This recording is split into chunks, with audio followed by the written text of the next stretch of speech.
here for you, mama. So don't ever think that I won't.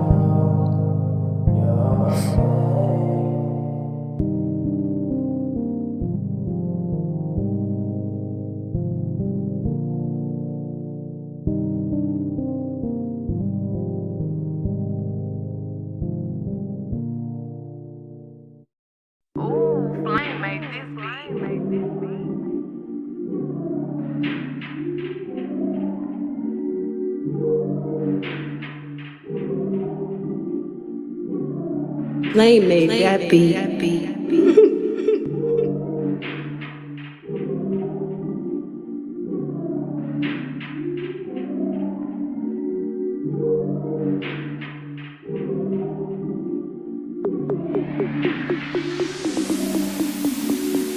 I smoke, I drink, I do my thing. These bitches they hating, so you know I got to make it plain. Don't do cocaine, but your chick, my main. We stick together, true forever, yeah, you know we bang. I miss those days, it was easy. If only I made it, keep this shit on repeat. Now that I done upgraded, I've been upstate, and y'all think I'm playing. And I got a hit now for these weak ass hoes who think I ain't slaying.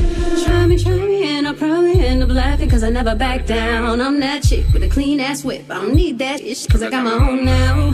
I get hurt, I get tired of fussing, fighting, guess I gotta crack down. Don't mess with me, cause on everything I'ma have to bring the whole city out. Try me, and I'll probably end up laughing, cause I never back down. I'm that chick with a clean ass whip, I don't need that shit, cause I got my own now. I get hurt, I get tired of fussing, fighting, guess I gotta crack down. Don't mess with me, cause on everything I'ma have to bring the whole city out. These hoes, they know I'm on, it's my show. I know I'm better, Gucci sweater, Louis V, my bros. I chose this road, cause I know I'm cold. I'm on a level you can't handle, you can't steal this flow. I swear I want people to feel me, but I don't care if they don't, cause this is the real me. How can I give up? It's not enough to make them stop what I'm saying. And I gotta hit now for these weak ass hoes who think I ain't slaying. Try me, and I'll probably end up laughing, cause I never back down. I'm that chick with a clean ass whip, I don't need that shit, cause I got my own now. I get hurt, I get tired of fussing, fighting, guess I gotta crack down. Don't mess with me, cause on everything I'ma have to bring the whole city out. Try me, and I'll probably end up laughing, cause I never back down. I'm that chick with a clean ass whip, I don't need that shit, cause I got my own now. I get hurt, I get tired of fussing, fighting, guess I gotta crack down. Don't mess with me, cause on everything I'ma have to bring the whole city out. See, I'm really getting tired of you. Wanna do everything but tell the truth. They be sleeping on me really when I'm in the booth. Sensational, yes, tasteful, insatiable, my name, baby. Come on, girl, let me drive you crazy. Done fighting, I wanna go tonight. So what's up tonight? I'm all dressed in white. I don't snort the white, but we can blow the green. Reconcile the new money team. Sophisticated, so it may look mean. I'm all about my cream. Can you dig it? Can you dig it? Can you dig it?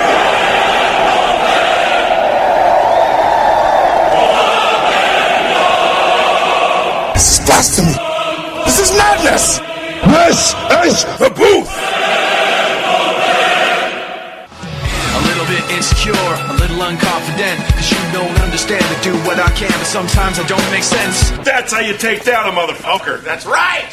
What you never want to say, but I've never had a doubt. It's like no matter what I do, I can't convince you for once just to hear me out. So now that's a real badge, I'm a real cop, and this is a real gun. Let go, watching you turn your back like you always do. Face away and pretend that I'm not, but I'm here cause you're all that I got.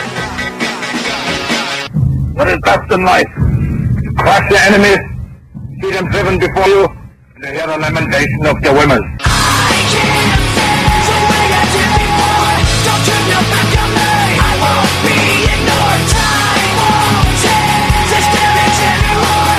Don't turn your back on me. I won't be ignored. No, hear me out now. You're gonna listen to me like it or not. Right now, hear me out now. You're gonna listen to me like it or not. Right now.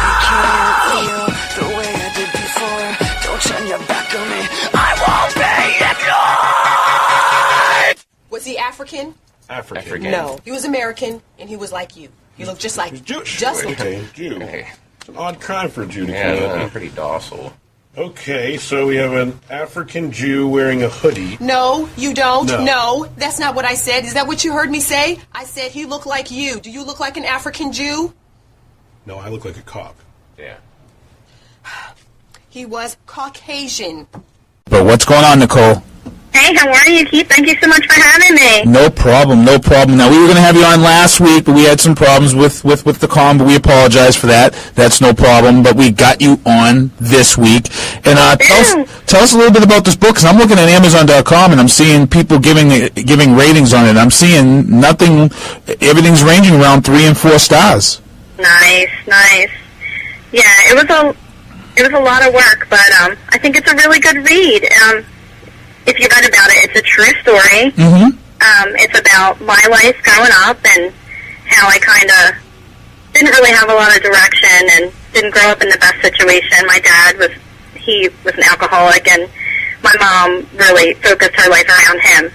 So I kind of raised myself and got involved with the wrong crowd and ended up in the underworld of exotic dancing. Mm-hmm. And met a lot of crazy people and got involved with a little bit of murder, a little bit of mayhem. Yeah, cool. And the thing about that book is that there's so much stuff that you were involved with. I mean, have you been approached maybe for a TV movie or something of that sort?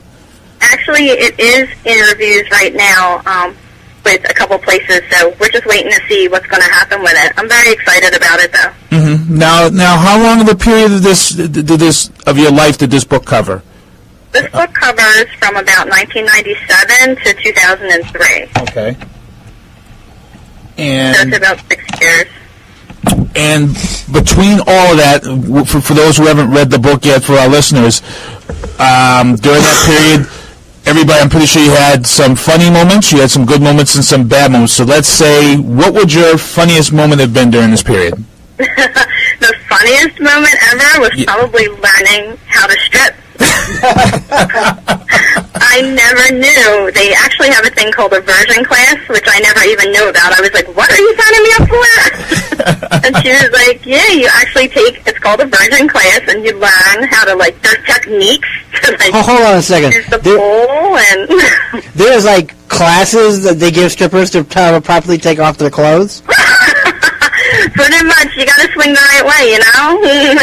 I'm having newfound respect for exotic dancers now. I didn't know they went to school. Hey, you gotta be in shape. It's a lot of exercise, you know? You gotta have strong arms. You know, it's kind of funny because I actually shot a promo for a cable access show with Mark Strapetta, and one of his first guests for this promo show we actually went to they had a stripper class that was done for bachelorette parties, and we actually partaked in pole dancing, and it was hard, and now we're hearing that there's a push to get pole dancing as an Olympic event. Oh my goodness! Yeah, I heard. To take classes all over. Normal people could just go in and take the class. Yeah. And I know, right? Newfound respect. They are it's wild, kind of some of the stuff they teach and all the little extras they tell you. Well, put a little blush on your boobs. It makes your boobs look bigger, or put some liquid latex around. Make it, make yourself a little shiny. It's really? It's like a whole kind of You get oiled up. Now that was your funniest time, was learning. Okay, so what would be, that was your funniest, what would be your hottest, your worst time? My worst time? Yeah. I would say probably the death of my girlfriend. Okay. Her name was Rachel Ciani. Her actually stage name was Roxanne, and she was actually murdered by her customer, someone that she trusted and didn't really think he would ever hurt her. And, there was a lot of stories that came out about basically when she died, a stripper found dead, and it wasn't all about that. She was a young girl who was going to college. She had motivation, and just because you make some bad choices in life doesn't really mean you're a bad person. And it was a couple months before they found out what really happened to her, but here it was someone she trusted, and he strangled her and threw her over a bridge, and days later some kids found her while they were riding their quads, and it was just it was kind of a realization moment that maybe I need to get my act together and stop living this life and do something with myself and kind of give a little back. Right, and it's funny you say that because, back in the day I frequented stripper clubs from time to time back, way back in the day, and I actually had a couple of buddies who dated a couple of strippers, and I always noticed that there were 3, maybe 4 different types of strippers, and some of the stories that I remember was that we had, with one establishment we would go to, there was that one stripper who was always that club's go-to girl. She came in and worked every shift, and one of my jokes about her that everybody loved was I had said that she was going to be the stripper that retired from this club with a pension because she was always there. That was one girl that was just hungry to work. Then there was always that girl who dated the guy, but you felt bad for the guy because she always wanted a lot from him, but he wasn't rich enough to spend the money that customers were spending on her. Right. That was that one. And then one of the funniest moments I ever had was I remember being at a club one time where guys came in busting this stripper's butt, and they were putting coins on the stage for her tip every time that she came out to do a set. And then when she came out for her third set and the guys threw quarters at her, she walked over seductively, picked up the guy's chin, and she punched him square in the jaw with a roll of quarters. She had a roll of quarters, $10 quarters, balled up in her hand, and punched him out. She probably did some damage. Never forget that moment, and she told him to keep the change. It was a great, great moment. Now, I know you've been around and have seen a lot of girls, come and go. Usually you have your den mother there. Did you have a den mother at the place you worked at that kind of kept the girl? Yeah, Yeah, because they usually always have that one. Did that person kind of inspire to keep people on the straight and narrow, or? She actually was the one that I met that pulled me into that. Oh, really? I actually was taking classes at a college, and she was in my class. Oh, shoot. And she kind of befriended me and took me in when I had nowhere to stay and was like, I know a place you can work. Why don't you come down and work with me? So she did kind of like pull me into the whole scene, and we actually lived together for a while. And she got out, actually, when Rachel was murdered. She kind of backed out too, and now, believe it or not, she's like a horse farmer somewhere. Nice. Now, if you he keep was kind of the one that ran me up. if you keep your head, and I've always said this because there are some towns that have lowered the age for stripping and things like that. I've always said, yeah, it's one of those jobs that's not too glamorous, but if you could keep your head straight, you could make a lot of money and put it to good use, because I know some of the places that we frequented was in Rhode Island near Brown, and there were some of the places we went to in Rhode Island, there were a lot of college girls who stripped to pay for their college and get through college. There's a lot of money to be made if you can keep your head on straight and not get caught up in the drama and There's some girls that made like a good 6 figures. Wow. What? Yeah. Hold on. Yeah. Yeah, you can make some good cash as long as you keep fit and keep your head straight.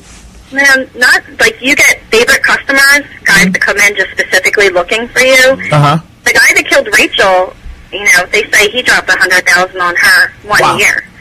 100,000? Would you now, as a stripper, would you consider that as a red flag when you've got a guy who thinks he kind of owns you because he's dropping all that type of cake on you?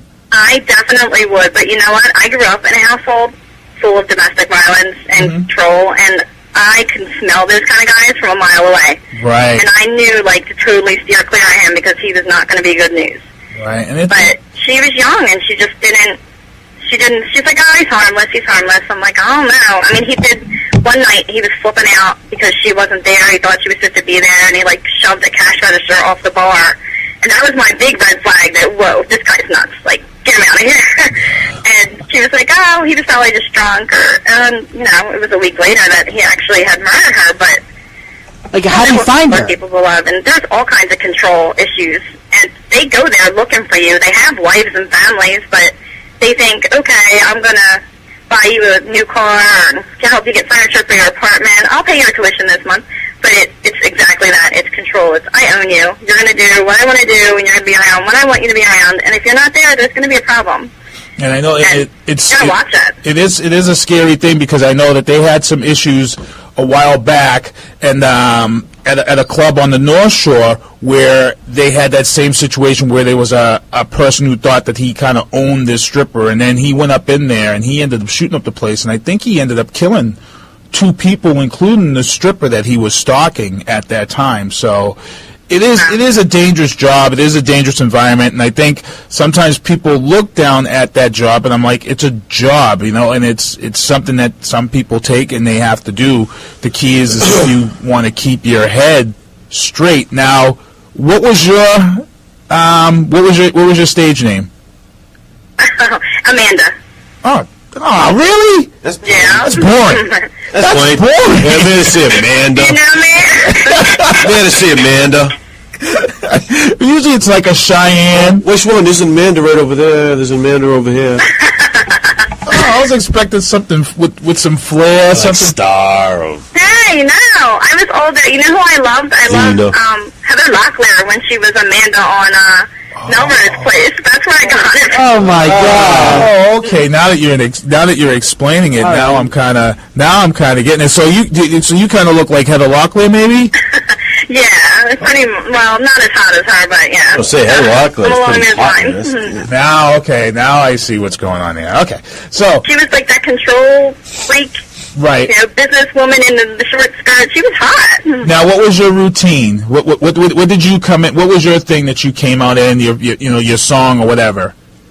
Actually, I did a little bit of everything. Towards the end, I got into more of like the old stuff, like Jungle Love and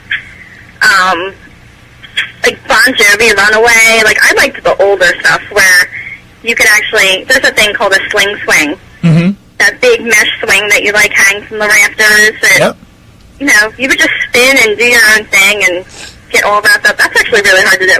But that was one of my favorite things. And the ZZ Top, like I was into the old school music. Oh, I wasn't like one of the disco chicks that came out in their high school uniform. I was into, like the high boots and the platinum wigs and, Wow, that's amazing. So you did have your good moments, you did have your bad moments, you had your funniest moments.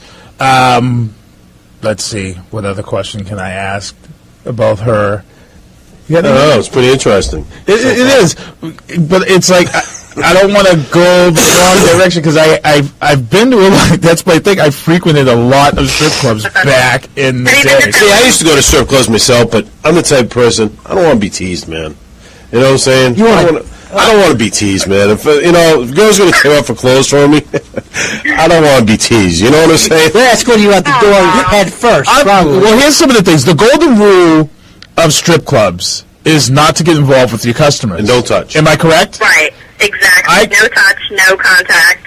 I can tell you, I've been in a steady relationship for a while now, and I can tell you, back in my heyday, that's a lot of guys who would go to strip clubs with me would hate me because of the fact that there were a lot of strippers who tended to break that so-called golden rule. I actually went to Hawaii with my dad for the NFL Pro Bowl.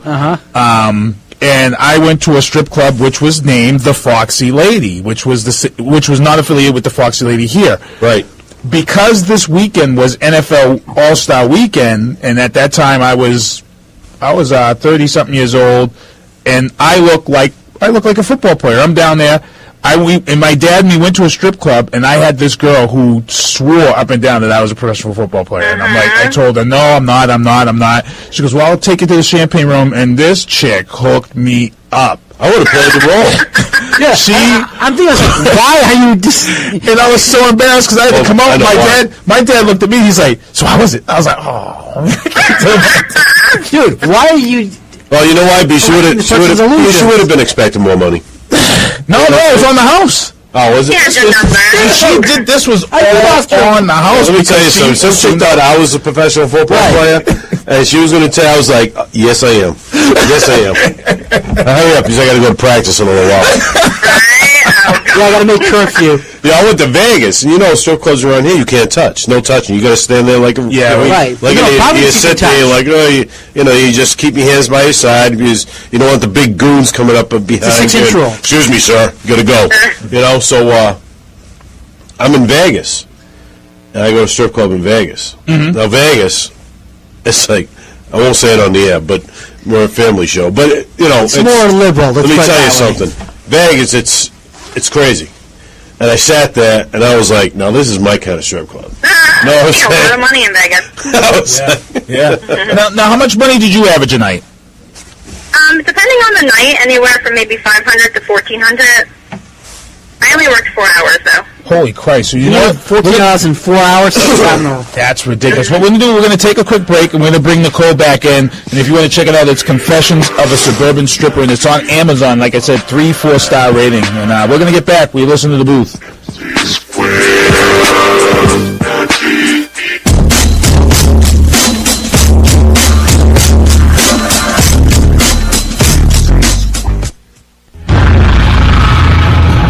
And now back to the booth here on AM 1460 WXBR.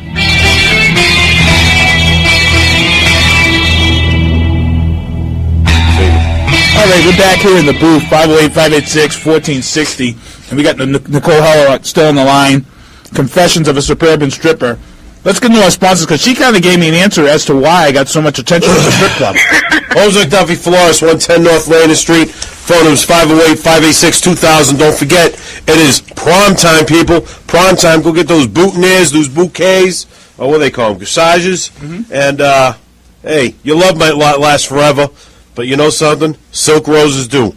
They got them. Homes McDuffie Flores, 110 North Laney Street. They deliver anywhere and everywhere. www.homesmcduffie.com. And, folks, remember, for those of you getting that big tax refund this year, take it down to Nissan 24 and invest it in a new Nissan or a pre-owned Nissan. Maybe you need to take that car for its 100,000-mile tune-up. Check out their great service department. Don't worry if you have a GM or a Cadillac. You can bring them down there, too. Check out our friends at Nissan24auto.com, Nissan24auto.com, or call them at 508-588-9520. Now, when we opened the show, part of this did not make it on for the podcast, so I just want to talk about me and Ken that did a little movie at the podcast, BCA. That film is actually going to be on our Facebook page once I get it converted from DV to DVD. But we have Nicole Heller online, Confessions of a Suburban Stripper. I was talking about how back in the day when I used to frequent strip clubs, I was about 5'11", a little over 300 pounds. You know, the guy that was always mistaken for the football He's still player. 5'11". Ruben Studdard. But she kind of explained to me why I got this attraction. What did you say? You're one of the teddy bear guys, the big teddy bear guys. Yeah, and it's, love the teddy bear guys. And it was funny because I used to hear that from strippers so much. Oh my God, you like the big teddy bear? Okay, hold on a second. Explain the teddy bear guy. Yeah, explain the teddy bear type for those who don't know. It was like the big burly guy, but the guy that still was sweet and talked nice to you and paid attention to you, and you were like, see, I'd rather hang out with him than hang out with the guy who's like, yo, honey, let me stick this 5 in your G, because I'm like, get out of town, dude. You want to be with somebody who's going to be fun, and they're usually fun and laugh, and you can hang out with them, and... See, that's why I always went with the big burly guys. You see what I'm saying? You were the jerk. No, I'm not one of those guys that'd be like, no, you know what it was? I'm one of those guys who would sit there and I would fill out the place first and, you know, you want a lap dance? No, later. You want a lap dance? No, later. You want a back rub? No, later. You know what I'm saying? I would fill out the place and then nobody would ever come back to me, you know? And then too busy people watching. Right. It was like, you know, it was like I wanted to see what was around. I wanted to see my options before I bought. You know what I'm saying? It's like car shopping, man. You want to see what you got out there. You want to see what's on the floor before you start, you know, investing in something. You were waiting for the Lexus. Yeah, there you go. Yeah, that right. It's funny because I know one time I was one of those guys that always, if we were there till the place closed, we always ended up going somewhere with some strippers afterwards. Like we would end up going to breakfast, and I remember. Really? I remember one time I had a stripper. She invited me back to her place, and everybody's like, "Dude, you're so lucky." Wow. And I remember. I'd never take them home. Oh, I remember going to her. I remember going to her house.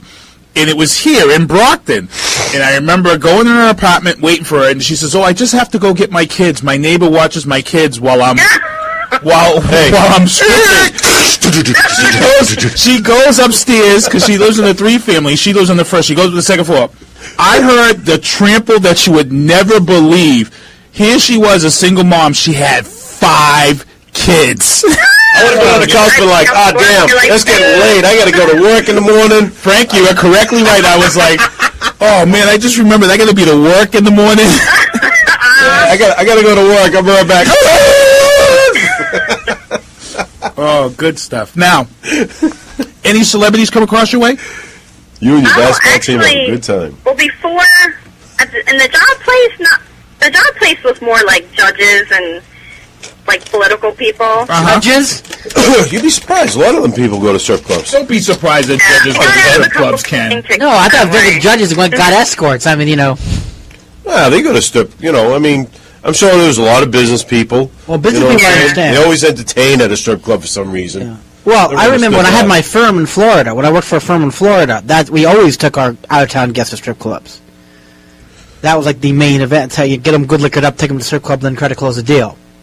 Which is illegal now. Yeah. As of last year, that is now illegal. Yes, it's very illegal, but time was legal, and we're still going to do it. Yep, unfortunately. Now, we had asked about the celebrity. Did you come across any celebrities in your time stripping? Or exotic dancing? I met Kelly Ripa once, but that was just back in the day. I'm going to show my age. She was at the dancing on air. Kelly Ripa was at the strip club? I knew Kelly Ripa was a freak. I met her, but no real celebrities at the strip club. More like I said, like political people and judges and stuff like that. I think anybody listening right now that just heard that you met Kelly Ripa, that's just hot right there. I met Gwen Stefani in a towel. That's like my favorite story to tell everybody. That's a good story. That's a good story. So what? I don't know what we would say. So overall, what would you say your experience was? More of a learning experience that allowed you to write this book, or? You know what it was? I think it was just not saying that I grew up through all this, but I kind of did. Don't get me wrong. Like, I loved to have fun. Yep. And I loved the control that I had, and I had a little bit of a, I don't know what I can say, if I'm allowed to say it. You sound kind of young. You in your 20s? What? Are you in your, 20s? You sound kind of young. Oh, honey, no. No. I'm a little bit older than that. Oh, okay. I'm just asking because she sounds really young. Yeah, she does sound really young. I was expecting, early 30s. Okay. Well, yeah, I am early 30s. You got it, yeah? Still pretty young. Well, I mean, I'm turning 40 next week. She sounded pretty young to me. Sounded young. 30 sounds like a kid to me. No. Now, I'm looking up the book, Confessions of a Suburban Stripper, is available in paperback on Amazon.com. There's actually only one left in stock, and the price is very cheap, $17.95. And as I said, there are people on there. They're putting up that this is a 3 or 4 star book to read to get it. So what do you want people to get out of this book when they read it? What kind of is there a message behind it, or? Yeah, I just want people to realize that you are stronger than what people think you are, and sometimes people have to do things to get by and to make a life for themselves. Like, I put myself through school, and now I give back. I'm actually a domestic violence advocate for patients that come into the emergency room, and I just make sure people understand that there's more to you, that, you're not a piece of trash like some people talk, and you're not a bad person, and no matter what, you don't deserve to be abused or hit or told that you're not a good person. Like, a lot of these people have really low self-esteems, and you're better than that. You're stronger than that, and you can do something with yourself. I made it through. I had a crappy childhood. I'm sick and tired of hearing people all the time, oh, my life was bad, so I never did anything with myself. You have the power to change yourself. My life was crappy growing up. My parents were horrible, but it doesn't mean that I wasn't like, wait, hold on, I'm not living like this. So, but still, I went out and I had a lot of fun. I liked to drink and I liked to party, and then there's a time you snap out of it and realize, wait, I'm not getting any younger. I need to do something with myself. I can't do this forever. Right. So I put myself through nursing school, and I took care of I had a son when I was young. I was 23, and you do something to yourself. You can't whine and be like, I'm never going to be anything. No one ever helped me. You have to help yourself. Right. It's in everybody. You have the power to change and be a good person. You just have to get motivated and do it. You can't rely on other people. So I just want people to know that no matter how you start out, you can change and make yourself who you're going to be. You have to be your own hero. You know, No, you're absolutely right. You're right. You're Yeah, right. you're right. You do. You're do. right. Because if you don't respect yourself, how are you going to find other people that respect you? And I always believe that, Exactly. you know? I mean, I always say I don't care what people say about me. Sometimes you do. But you know something? When's the last time you cared what anyone said about you, Frank? You know. See, man. Come on. All right, well, whatever. But anyway, what I was trying to say was, if somebody's, I can almost see what she's saying. You know, you're a stripper, people saying some hurtful crap about you, but don't know who the heck you are as a person. It's like, dude, wake up, smell the coffee, This ain't who I am. This is what I do to get by. Mm-hmm. It's like I tell people all the time. I don't live to be a cop. It's a job, man. That's what puts food on my table. That's what, you know what I'm saying? That's how I pay my bills. It ain't me. It's not how I live my life. I don't look to lock somebody up 24 hours a day. I like to have my fun. So I can relate to what she's saying. Well, in a profession that also the majority of people don't like you in. I know, right? So the book is. I think people like strippers a lot more than like cops, in my opinion. Well, yeah, they're not nice to look at. Yeah. And then they come knocking on your door. You're like, yeah, come on in. Right, exactly. Now, here's a question I've always wanted to ask a stripper. You're out there. You are working. If you are hurt or injured, you can collect workman's comp, right? Only if you're injured at the job. Like if you fall off the pole? Because not all these places have insurance. Right. Oh, okay. So if And because most of the girls, when I was working, you had to tip the club, and you got paid in all cash. So there was no, workman's comp, no health insurance. funny? So, maybe the big clubs I have it, but we were, cash only. When I was going to school for communications, I got a job offer to a strip club. It was $10 an hour, 10 hours a day. The girls tipped you, and you got paid $10 an hour, like I said, but cash. Right. You know what I'm saying? So now, see, that's what I was wondering. An up place would have to have workman's comp. So, if a girl slipped off a pole and chipped her tooth or broke her eye. I just got nervous because I don't want to be that guy that screwed up her music or something, or the CD skipped or something. Be like, it's the wrong song. Oops. Well, there was that club out in California where the girls unionized. Yeah, I did see that. Yeah, there was a club out in California where they unionized, and the club said they can't use. Are they missing a little bit at a time? Or they just go missing? No, what's interesting is the club claimed they can't unionize but not employees. They're independent contractors. The state ruled no, they were employees, which is wow, the first time anyone ever suggested that. Well, things are changing. It's becoming a real, not like it wasn't a real profession before, but it's becoming you get insurance, you get benefits, you get days off. That stuff never happened before. Right. Well, I want to thank you, Nicole, for calling in. Confessions of a Suburban Stripper is the book, and it's available on Amazon.com. There's only one left, and we're going to be out of here for our first 1 hour break. We'll be back with Ask Z-Man. You're listening to The Booth. Thanks so much for having me. War means tears. 10,000 of mothers die when their sons go up to fight and lose their lives. I said war. Good God, y'all. What is it good for? Absolutely. Now get sad again.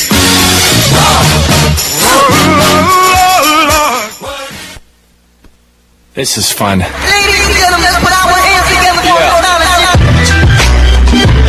Welcome, ladies and gentlemen, to the 8th wonder of the world, the flow of the century, always timeless. Oh! Thank you for coming out tonight. You could have been anywhere in the world, but you're here with us. We appreciate that. H to the is O, B to the is A. With Shizzle, my nizzle used to dribble down in VA. Turban them in the home of the turbans. Got it dirt cheap for them. Plus if they were short with cheese, I would work with them. Boy, and we got rid of that dirt for them.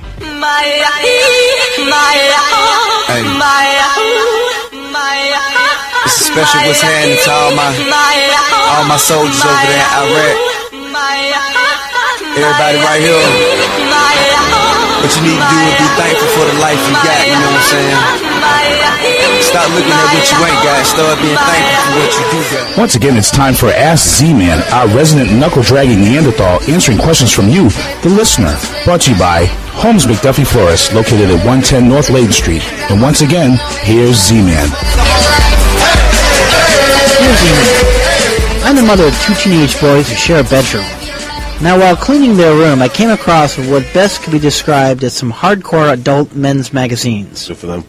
Now, I'm not a prude, but these magazines are rather graphic in both what they show and how they show it.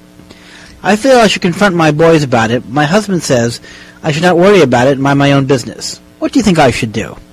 Well, duh. Of course they're going to be kind of, that's what teenage boys do. They don't buy, magazines to pretend, they're not too. Something, your husband's right. Leave them alone. Don't confront them. What's wrong with you? And something, I love these people when they say, well, I'm not trying to be a jerk or anything. I'm not trying to disagree with you, but I think you could do this. So you saying that you're not trying to be a prude, well, you are being a prude. And the thing is, it's a natural thing that a teenage boy goes through.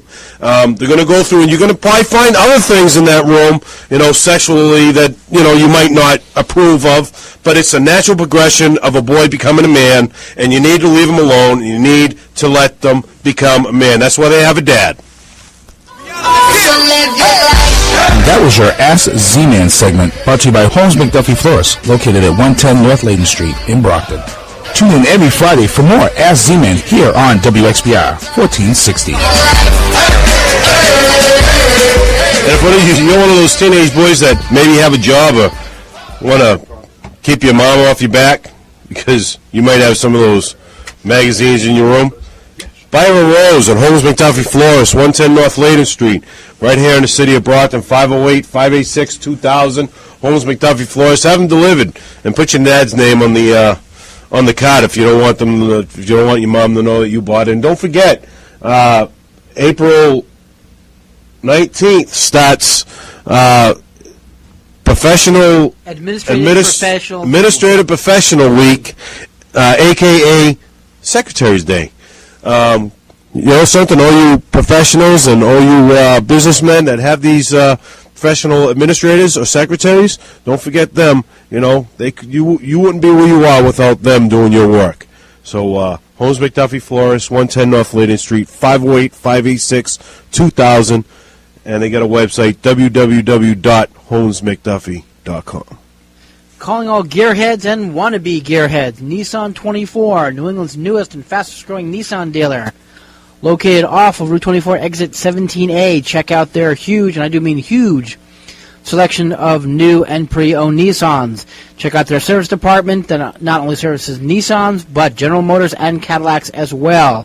Go online, Nissan24auto.com, Nissan24auto.com to get their online coupons, or call 508-588-9520. Somebody went to the machine. Got some M&Ms, and did not bother to offer any of his co-hosts any of them. Absolutely not. Being greedy. Chocolate M&Ms? You want some? I didn't know. Nice. They're only the best. You know something? Any guy who does not like M&Ms. I only get the peanut M&Ms because they're bigger. That's what I wanted, but they're not peanut. It's because they're bigger. But these are the best.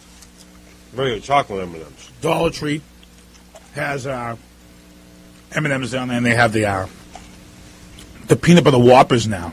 Those are friggin' good. You know what I like about Dollar Tree? And people, I'm telling you right now, I go to Dollar Tree. I do too. Let me tell you something. Remember you used to go to the movie theater, and you got that big old thing of candy, hot tamales or whatever, that big old thing of candy for cheap money? Yeah. They got it for $1. The big old thing of candy that now they're charging $5 for? $5, nothing. I took, I'm very close with some of my neighbors. So they wanted to go out to dinner. They wanted to go out to dinner, and they said, they asked me to babysit their kids. They're like 10 and 8. I said, no problem. I'll take them out to the movies. I finally took them to Avatar, right? Freaking comes out on DVD next week. Down on DVD, and you just finally take them to see them at the movies. Right. Well, actually, it was like their 7th time taking. Oh, 7th time. Okay. Yeah, it was like, they'd seen it like 6 times, and their parents were tired of taking them, so I took them. All right, now, do you realize what a kid's movie ticket costs these days? $10. Get 3 of them. $10 for a kid. Then, of course, we had to buy them popcorn, and God forbid they should share a tub of popcorn, right? I mean, you might as well suggest that the Arab and the Israeli sit down and share a meal. I had to buy each of them a tub of popcorn and a drink. It cost me, when I was done, it was like costing almost $50 in candy and food and everything else and parking. It's insane. Now, our other guest is stepping here in studio. He's going to share a mic with Ken. They're going to broke back the mic. Again. We got no respect. Well, you know what it is? You're close to the door, so when we have guests in the studio. Now, let's go back to this story of this kid that's in the studio. This goes way, way, way, way back. His voice is a lot deeper, and to be honest, I think maturity and puberty has actually helped. I had this kid back in the day, this kid Evan from Easton. Now, Evan, back in the day, had listened to On the Mark before we became the Booth. He was also listening to Crash It Into the Big Field when me and Kevin Totch were on there early on. Yeah. Tom Mariano. This kid here, this is the kid that actually won Crash It Into the Big Field's first NCAA. We had an NCAA pick'em tournament. Oh, yeah, I remember that. Didn't do that good this year. And this kid won. I had Butler, so I had Butler, but I didn't have Butler winning. I had Butler going in there. So I picked Larry Bird, but he's retired. And this is the kid that won, and he had to actually come in here with his dad to get the Valvoline gift certificate, and he didn't even have a card. I think you were like 14 or 15 years old. I still have that somewhere. And you came in and you hit me up and you told me that you were a rapper, and I knew a lot of stuff. But way back then. No. I had Butler for this last NCAA, and they went. I always picked Duke. We with Duke. I had Duke. I had Duke losing. I picked Duke every year. This one year I didn't do it. Duke wins it. I'm like, well, there you go.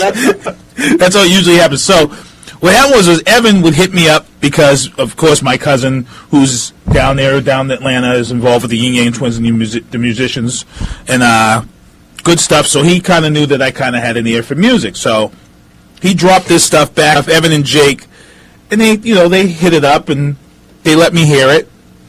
And I was kind of like, okay, it's local, it's okay. But he came to me and he asked me for some advice, and I was pretty much straightforward with you. And I told him, where he had to be, what he had to do, what's going on. And I've been following this kid from time to time and listening to what he's been doing, and he would ask me little things. And right now, I could tell you right now, his product is he's got stuff going on. How many, you've been on Facebook and you're on YouTube, and you got your thing on YouTube right now. It's like the written message. Yeah, doing the weekly writtens. Every Tuesday I'm releasing one verse, just a 16-bar verse on YouTube. Mm-hmm. And I've only done 2 of them so far, and it's just a verse that I've written, but I haven't put it into a song yet. Mm-hmm. I don't know if I'm going to end up putting them into songs, but I don't want them to go to waste, and I don't want people to not think that I'm active just because I haven't put out a song in a few weeks. So what I'm doing is just letting everyone know that I'm still working. And you're still on the grind. You are working, because I'll tell you, from what you're putting out there now, even lyrically, is it's way far from what I first got from you back in the day when you were first out there experimenting. But your voice is completely different. It's gotten a lot deeper as you got older, which I think also helped. But the thing is that there are not a lot of rappers out there with that deep, that baritone sound.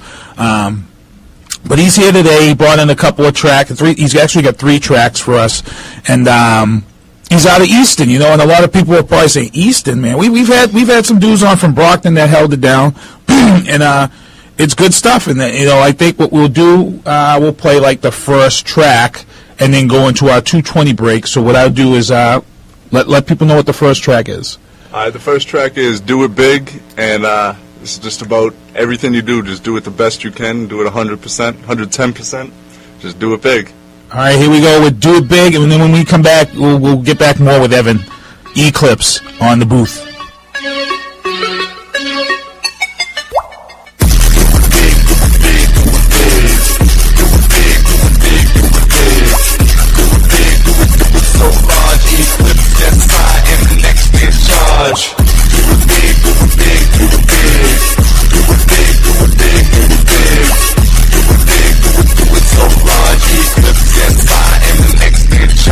I made myself a deal, it was go hard or go home. I wanna go around the world like the ozone. I don't affiliate with you, clown bozo. I did it by myself, yeah, solo. Listen to a gangster rap, you can hear the sin in him. Listen in the Eclipse rap, you can hear a synonym. Maybe an antonym, and sometimes an acronym. And rapping is a win. I can't lose, no, I choose to succeed. I don't follow anybody, yo, I'm choosing to lead. And I'm choosing to see what the other ones are blind to. So look deep inside you and soon you will find you. I got no debating on me, but who the hell cares? You're just like healthcare, you're getting nothing done. I'm just like T-Max Jersey cause I'm number one. Do it big, do it big, do it big. Do it big, do it big, do it big. Do it big, do it so large. Eclipse, that's I am the next in charge. Do it big, do it big, do it big. Do it big, do it big, do it big.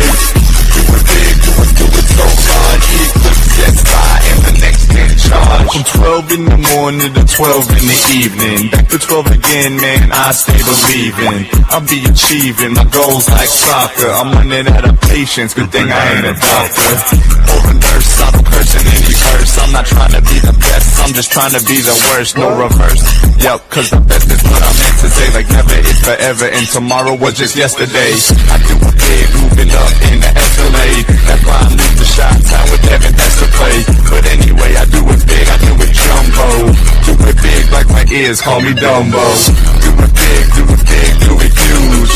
I do it big, that's exactly what I do. I do it big, do it big, do it huge. I do it big, that's exactly what I do.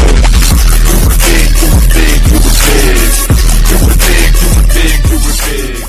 Do it up in the Escalade, that's why I moved to shots. And now back to the booth here on AM 1460 WXBR. Jumbo, do it big like my ears call me Dumbo. Do it big, do it big, do it huge. Alrighty, we're back here in the booth with your boy Sinista1, Z-Man, Ken Diesel, end of this show, and it's funny because off the air we were talking different things back and forth about the music industry, about getting your music on the radio and how hard it is and how corporate America is paying for people to be on playlists. And I was talking about another station who I'm not hating on, I like them, but at this period in time I try not to listen to it because right now it's just their station is like a glorified infomercial to their upcoming concert. Yeah. But I want you guys to get into our sponsors, and then Frank, you want to give a shout to someone real quick. Cornwall Gearheads. Check out Nissan 24. Nissan 24 off Route 24, exit 17A. New England's newest and fastest growing Nissan dealer. Check out their service department, which services not only Nissans, but GMs and Cadillacs. Go to their website, Nissan24auto.com. Nissan24auto.com and download their online coupons, or give them a call, 508-588-9520, 508-588-9520. Don't forget, Holmes McDuffie Flores, yo, you businessmen out there, you know something, your work wouldn't get done without those secretaries, so, you know something, you might want to go out there and get them some flowers. Hey, why not go the nice, easy route and buy some silk flowers, you don't have to do an extra. But anyway, or you can fire them, then just buy some more flowers from the new one. Anyway, don't forget your professional administrative assistant day is next week, and I guess it's all week long, professional administrative week, a.k.a. Secretary's Day. You guys wouldn't get your stuff done without them, so say thank you and give them a nice bundle of flowers. And if you don't buy flowers and your Can I flight give is... the address? Oh, okay, yeah, go ahead. Holmes McDuffie Flores, 110 North Layden Street, or just dial them at 508-586-2000. Tell them what you want. They'll deliver anywhere and everywhere. And if you find your flight mixed up on May 1st, when you're trying to fly out, and you didn't get flowers, that could be why. Yes. That's why, you know. Yeah. Because we all know them chicks, man. They can be tough. Oh, yeah, your flight was changed. It's now flying out at this time. Sorry, sir. I meant to tell you. I thought he did. You know? So we got Evan in studio, Eclipse, holding it down. Do It Big is the song we just played. And we were talking a lot about music and progress. And we were talking about, local clubs maybe putting on some of these unsigned artists and giving that chance to expand. But you were talking about you were in a talent show, and I'll let you make that announcement. Yeah, just yesterday from my high school, we had a tryout for the talent show, which is a talent for a cure, and it's about Haiti this year. Mm-hmm. And 3 acts from each school because it's 4 different schools, 3 acts from each school get to move into the final, which is on May 1st. And I just tried out for it last night and found out this morning that I was one of the 3 people that got selected. And you know what? That's good. Now, who oversaw this? It was an English teacher, and then like the president of our student council thing, and then our like the class president. You know what? I'm kind of happy to hear this, because I know back in the day, you know, even coming up through high school, and then you know other people I knew that came up. I know before, most talent contests in schools would automatically say no raps.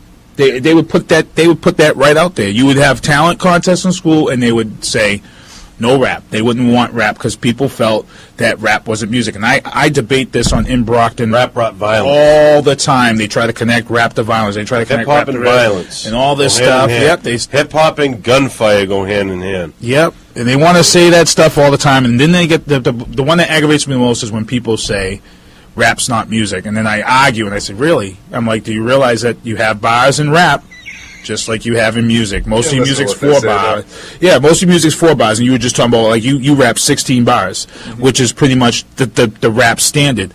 The only beef that I've had with rap over the years is that rap has kind of changed, and it's allowed itself to be used in a certain way that I don't think rap was meant to be. But it's all good. Like, we talked about this last week. We talked about how R&B changed because you started having R&B songs with that rap hook in it.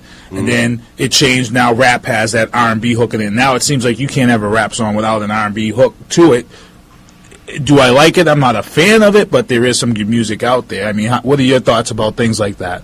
Well, I think that, like, I don't know, I hear it all the time when people, like, kids in school are talking about, like, different, like, styles of hip-hop and rap, but I think that, like, you got to have a mixture of both. You have to listen to a mixture of both. You have to do a mixture of both. You have to have, like, some catchy songs, like the song I did, Do It Big, I just did it, like, as a catchy song, having fun, but then you got to have, like, deep lyrical thought, like, in this next song, Watch Your Back, it's just about, like, sometimes you got, like, problems in your life, and you just got to, like, keep moving forward and just, like, watch your back. And so I think you have to be smart and lyrical, but at the same time you have to be catchy for the audience to, like, appreciate what you're doing. And I feel you, because when you talk about lyrics, and I've been in barbershops and almost gone to fisticuffs. I remember back in the day when Eminem and Jay-Z had 2 of the biggest albums at this time, and I remember being at the barbershop and someone was saying that Jay-Z was the best rapper lyrically, and I argued. And the person went as far as calling me Uncle Tom because I argued with them that the hottest wife. Lyrically, yeah, that's true. He's got the hottest wife. Lyrically, Eminem, I'm looking at E-clips. Eminem lyrically is much better than Jay-Z. I think when you can take a rap song and mentally rap and bar together a song where you're saying you're actually going to kill your wife, which drove people insane that he made this rap about killing his wife. And I was like, realize, 1, he's a character. 2, to put together a visual story lyrically using metaphors about killing his wife was just over the top. Hands down, Eminem should go down as lyrically the best rapper in the history of rap. Then I would have to say, number 2, I would have to bring it down and say Biggie would be number 2, Pac would be 3, and I don't even. Nas in there? I would say Nas would come fourth. Jay-Z lyrically would probably be about 5th. So I don't know where you would come in, as your thoughts would be. Who's your best? I agree with you about Eminem, but I don't think I would put him at number 1. Like, really? Honestly, I'm going to disagree with you here. I think Jay-Z, like, he's been doing it for so long, and, like, everything that I hear, like, when I listen to old Jay-Z songs, like, I'll hear, like, a line, and I won't really, like, understand it, and then I'll think about it later, and I'll realize what he meant. Like, I feel like he writes a rhyme, and then he, like, goes over it and puts, like secret, like, punchlines inside of it. He does. He does that, like... One of my best songs from Jay-Z, and I use this as an example of how people can explain Eminem, and I believe it was Reasonable Doubt. It's one of the ones where he says, it's only entertainment, and he talks about Scarface being more of an influence. and it was things that I had put out there in debates about rap music, and then he come out and said exactly what I was saying. He was talking about Scarface was more of an influence on the violence in his life. In other words, it wasn't the rap, it was the movie Scarface. People want to blame the rap. And then he went on and he said something about the women's basketball team and Dawn Imus. And one of my things that I said about the women's basketball team, he said that they made this big deal about Dawn Imus, yet these women were going to his concerts and pumping his music in their headphones. In other words, they were hypocrites for being upset at what Dawn Imus calling them nappy heads.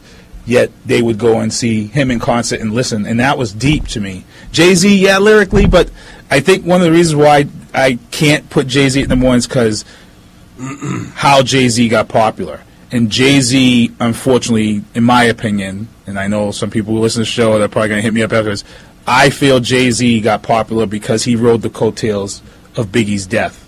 And that's where I agree with you on broke that, in. But I still think he deserved it. I think that just happened to be his lucky break. I don't think that means like that he doesn't deserve it because I think like if that never happened, I feel like he still would have had his chance like another way. He would have found another way because like you can tell he's like one of the hardest working people in America. Like, he is. He would have found his way. He's built an empire, but I think just lyrically, we could be the disagreement. I think Eminem is above. I think Biggie was phenomenal. When it comes to lyrics, I actually like Hamilton. That's all I'm saying. I know he's a new dude, but like I have 100 songs by him, and I could listen to all of them and like learn something from every line. Like he's still like not a lot of people know about him, but Charles Hamilton is like his lyrics just they like touch the heart. I'm gonna hunt this dude down now because usually that's what these people talk about.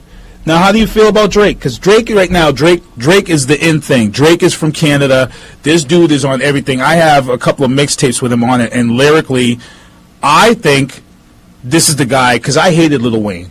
I hated Lil Wayne, like, with a passion. I hated him when he was from down south and had his whole thing going on.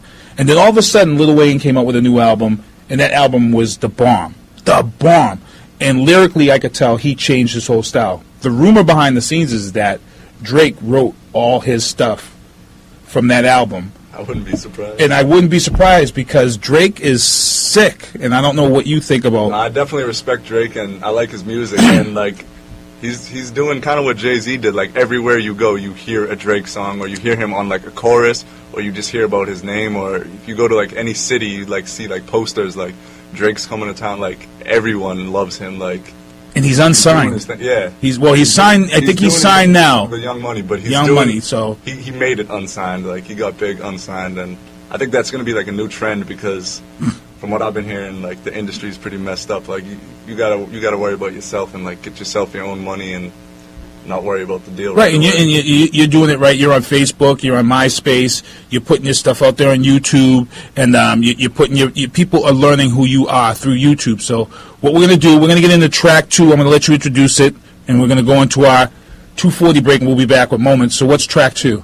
Track 2 is Watch Your Back, and it's just about always watching your back because some people might be trying to backstab you. Here you go. Watch Your Back by Eclipse.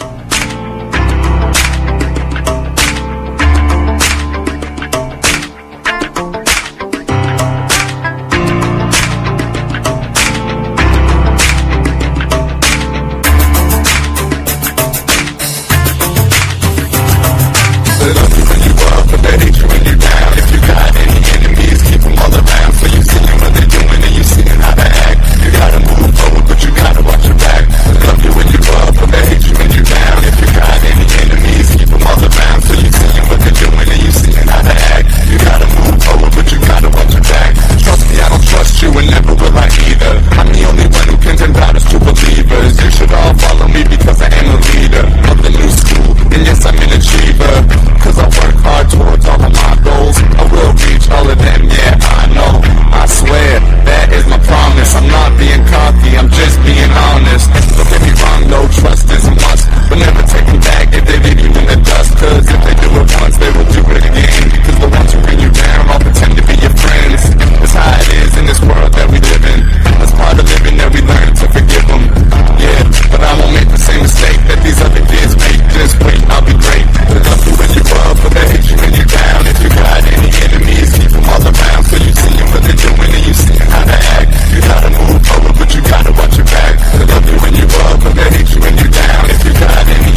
that's exactly what I did. I haven't lost trust, I'm still trying. No more feeling down, no more crying, or feeling all alone on this deserted island. Love you when you up, but they hate you when you're down. If you got any enemies, keep them all around. So you seeing what they're doing and you seeing how they act. You gotta move forward, but you gotta watch your back. They love you when you up, but they hate you when you're down. If you got any, them all around. So you seeing what they're doing and you seeing how they act. You gotta move forward, but you gotta watch your back. They love you when you up, but they hate you when you're down. If you got any enemies, keep them all around. So you seeing what they're doing and you seeing how they act. You gotta move forward, but you gotta watch your back. They love you when you up, but they hate you when you're down. If you got any enemies, keep them all around. So you seeing what they're doing and you see.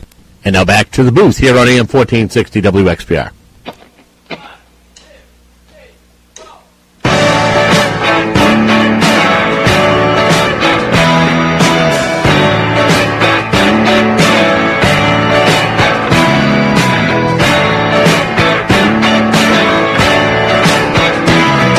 I went home with a waitress, the way I always do. How was I to know she was with the Russians too?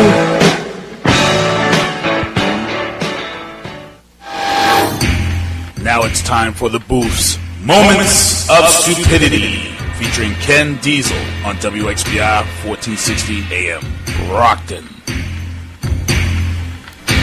Welcome back. From the Department of the Laws and Ass, and I can prove it, in Florida, it is illegal to have sexual relations with a porcupine. Ouch. And painful. Ouch. And stupid. Illegal and painful. In Wisconsin, toilets that automatically flush are illegal.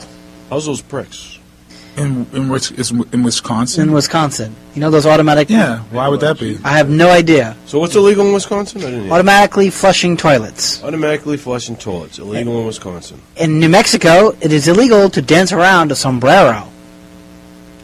Really? That's because that's a Mexican thing. You can't do it in New Mexico, but you can do it in Mexico. Gotcha. From the Department of Yet More Evidence that Corporate America... You know something? That's something like if I was to go to New Mexico, I would just do it to see if I get arrested. I'd go in the store, buy a sombrero, I'd be like... That was Texas, not New Mexico. Yeah, but it's the New Mexicans in New Mexico. Instead of global Mexicans from Mexico. I love this. Sinista1 would be doing hard time for dancing around sombrero. I'd be laughing. I got you, man. I got you. $500 bill. Yo, you got yourself, bro. I love the loyalty, Z-Man. Codes. Well, from the Department of Yet More Evidence that Corporate America is really ruining this country, the following are translations of new corporate speak. Quote, results are being quantified. Definition, we're amassing the numbers so they will agree with our conclusions. Task force for review. Definition, or translation, 7 people who are incompetent at their regular jobs and have been loaned to this project. Oh, I'll keep my comments to myself. Yeah, it's... Not well defined at this time. Translation, no one's even thought about it. From the Department of the Z-Man Awards. The Z-Man Award is given to any criminal who aids the police in his or her own capture and or conviction. A man in Boston robbed a bank and decided the best way to make his escape was to jump on an MBTA bus. After getting on the bus, the dye packs in the money promptly exploded, and all this was captured on videotape. That's awesome. Fair, please.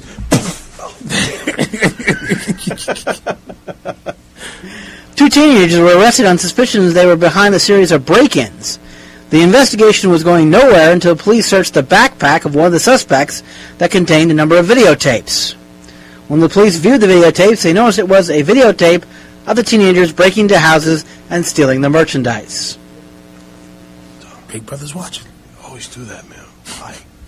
Hey, Mom, look at me. I broke into the neighbor's house. Look, I get their TV. Hey, I'm bringing it to the party. That happens more times than you would. Yeah, exactly. Unbelievable. Hey, look at Facebook status. Now we're buying dope. Yo, I'm robbing my neighbor's crib. Facebook status. A whole second. You're jumping ahead on me. After breaking into a home in Martinsburg, Pennsylvania, and stealing 2 diamonds worth $3,000, Jonathan Parker logged into Facebook to check what his criminal friends were up to. Or perhaps to change his status to totally robbing a house, LOL. While there's nothing wrong with doing this, he forgot to log out of his account when he left, and consequently the next time someone used the computer, they saw all of Jonathan Parker's information, and he was apprehended shortly thereafter. Nice, that's good. That's okay? awesome. That's all for now. Tune in next week, same boot time, same boot channel, for more moments of stupidity. And that was today's Moments of Stupidity, brought to you by Ken Diesel on WXBR 1460 Brockton. And folks, don't forget, the show is being brought to you by our friends at Nissan 24, New England's newest and fastest growing Nissan dealer, right off of Route 24 at exit 17A. Check out their huge selection of new and pre-owned Nissans. Check out their factory authorized technicians that can service both your Nissan, your GM, and your Cadillac. Go online, Nissan24auto.com, Nissan240auto.com. Download their online coupons or give them a call at 508-588-9520.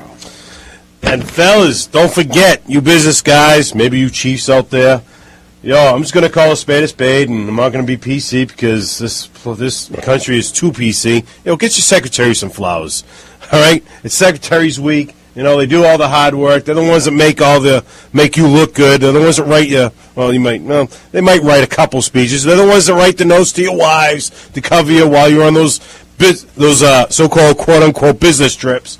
Take care of your secretaries. Go to Holmes McDuffie Florist and buy them some flowers. 508-586-2000. www.holmesmcduffie.com is the website.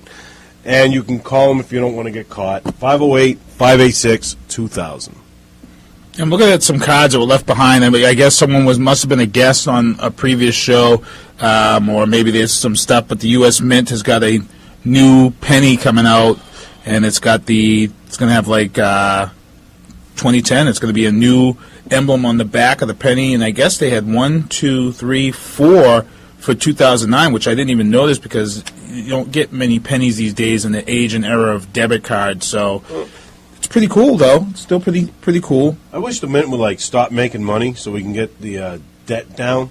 You know what I'm saying? Let's just use the money we're using. Well, see, if you didn't have this, then you wouldn't be able to have that guy on at night at 11 o'clock talking about, you can get two special quarters for $49.95. That's a 50-cent value for $49.95. Order now. While I'm trying to watch another infomercial. Yeah, exactly. So I get up there.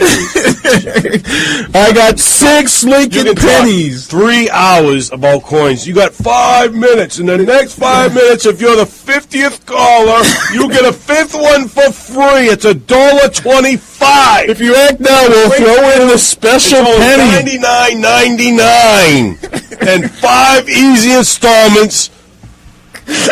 Yeah, I love how they break it down for you too. Right. 5 You're sitting there trying to do the installments. math, and you get the calculator, and the guy goes, "Well, it's 5." Screw it. He just did it for me. Okay. I like. You know what one I like when you talk about the infomercials? I like the one with the guy. He's got all the hot chicks around. And he's on the boat. And he's talking about, I built my empire on real estate. You got the people that did his real estate school. They're talking about, oh yeah, I went out and bought a house. I had no money in my account. And I own this island.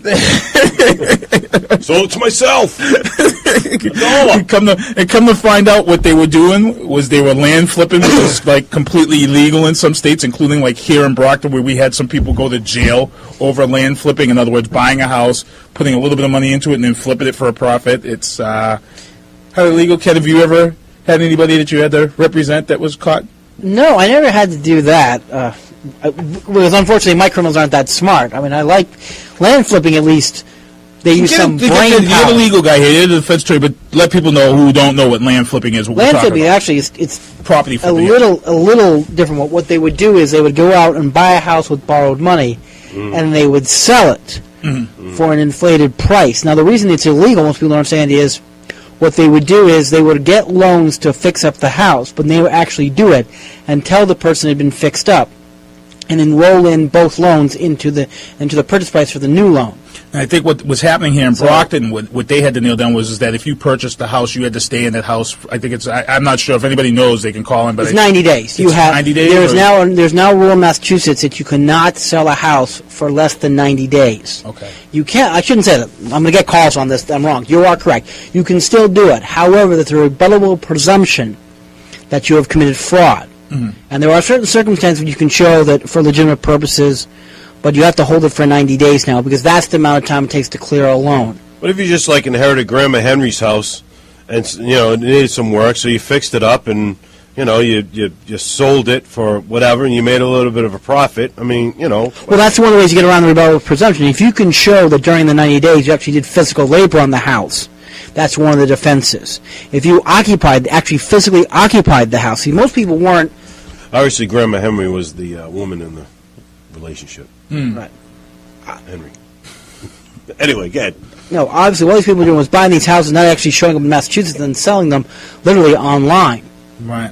And so what happens was after a while you couldn't find out who owned the house because they actually weren't actually recording. It was happening so quick they weren't recording them in the registry of deeds. So when people were doing title searches, they weren't finding these mortgages, and all of a sudden some guy comes along and he's like the 8th or 9th purchaser.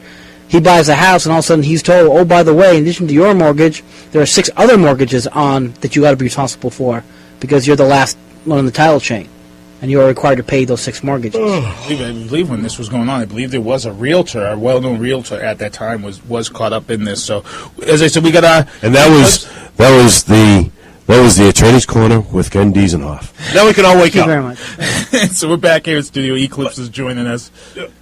You know something? I got to say that I have never believed in this karma crap until I met Keith. This whole karma thing. Just recently, I don't know, maybe about a month ago, I was working a detail over at the hospital. Did not want to work this detail whatsoever. Didn't even want to be there. Was going to see if somebody wanted to take it because I didn't even want to do it because something? There ain't nothing but nightmares. They come into there ain't nothing nice that comes into the house. It's always a nightmare. It's always a problem. Well, I'm working this detail, and lo and behold, but my best friend in the whole entire world since we were kids, we lost contact with each other. He comes walking in, and I was like, holy cow. I was like, haven't talked to this kid, and, well, let me see, I'm his first son's godfather, and he's 16. I haven't talked to him in 16 years, man. Lost contact with him, Walks into the hospital. We reconnected. It's just like we never lost touch. You know what I'm saying? Except for now we're, catching up 16 years. You know what I'm saying? And now his son's texting me. So I mean, it's incredible. I just want to give a shout out to my buddy John. John Casarano. I just want to give a shout out to him. It's awesome to be reconnected again. Nice, good stuff. It's awesome when you run into somebody from that childhood and you reconnect and you get that thing going on. Apathy is the rapper that I was thinking of from Connecticut. Apathy is this rapper who is sick but has never broke into that commercial realm. There's a lot of people. It's not just rap. It's in the music game, and I'm sure if Benny Goodman from last week was here would talk about it. It's tough to break into the music game, and just giving guys like Eclipse a shot like this to get that music out there and be involved with the podcast and get that stuff out there. It's just it's like vampires. You have one, and one bites one. Now you got 2 that makes it 4, and it just multiplies. I think it's some hot vampires and. Down, boy, down. Somebody turns me into a vampire. Just let me lose a little bit of weight first. But I don't want to look like this for the rest of my life. So we were talking about groups that haven't been out there, and I don't know if people are going to hear it, but I'm just going to put a little beat on that I heard on Blue Mountain State of the percussions, and this is somebody out here that I felt these dudes were sick. I felt that these guys were just intense. So hold on. Yeah, I can hear it good. Sounds like the Chipmunks. It's the beat, though. Alvin! So I'm going to see about trying to get these guys on. This song was released in 2006, and I first heard it on Spike's Blue Mountain State, and I was just like, dude, these dudes are sick. And when I looked at the people on the album, Talib Kweli, just sick, and it's...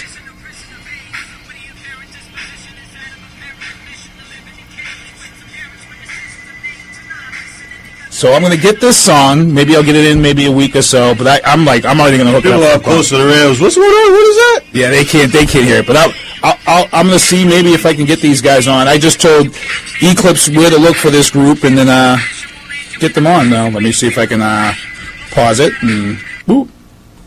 Thank God for iPods. I need an iPad. Anybody out there who wants to donate an iPad? Can't bring them to Israel. Let me know. Yeah, I know. Israel. Yeah, Israel. It affects they don't want to say it, but it affects their bombs. It's very hard to bring to teach terrorism if the iPads are right affecting their way of blowing things up. So we got School Vacation Week coming up. We got this third track that we're going to go out with and take us into our outro. So I'm going to let him, Eclipse, get into it, and then we'll say our goodbyes as we usually do, and then we'll go right into this third track. This third track is Fire, and it's just a catchy song I just had fun making. Made it a couple months ago, and it seems to be pretty popular online, so check it out. And I want to say thanks to everybody for listening. Thanks to everybody for their calls to me this week. It's been a tough week, and I just want to say smooches. See ya. Be safe. I got it. You know I got it. I got it. You know I got it. Houston on the track, and I got Houston on my back, and I make it look so easy like I'm Houston on a snack. I just hit you when I rap. No, I'm telling you my life stories. I write my own lyrics. Don't nobody write for me. Handle my own battles. Don't nobody fight for me. I keep it interesting, while y'all are quite boring. They say I'm fly, something like a jet plane. That's over your head. Well, let me explain. Life's got its ups and downs. I'm on that X plane. The way I'm living, it reminds me of the left lane. What I mean by that? Well, that's the fast lane. He is the first, and Clips is the last name. I got it. I got it. Fire, fire, fire flow. That's what I keep on spitting. Fire, fire, fire lyrics. That's what I keep on giving. I got it. I got it. Fire, fire, fire, yeah, just like a fireman. I put these lyrics up, just like a frying pan. Fire, fire, fire, burn it to the ground. Fire, fire, burning every time I come around. Because I bring the heat to the industry. So let's go get it, cause I ain't doing this for free. I'm just doing this for me, as my J.O.B. And I come in first place, call me O.N.E. Because I'm number one, give me your number, hun. If you wanna pass on me, I'll move on to another one. Because I spit that fire, I'm about to take it higher than the highest fire. And my rhymes are sharper than a wire. This roll just like a tire, because I spit that fire. My rhymes will satisfy a fire, cause I spit that fire. I got it. I got it. Fire, fire, fire flow, that's what I keep on spitting. Fire, fire, fire lyrics, that's what I keep on giving. I got it. I got it.